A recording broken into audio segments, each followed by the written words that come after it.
Noong panahong iyon, pumasok si Jesus sa isang nayon.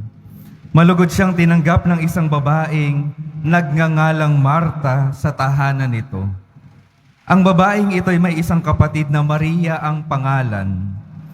Naupo ito sa paanan ng Panginoon at nakinig sa kanyang itinuturo. Alalang-alala si Marta sapagkat kulang ang kanyang katawan sa paghahanda.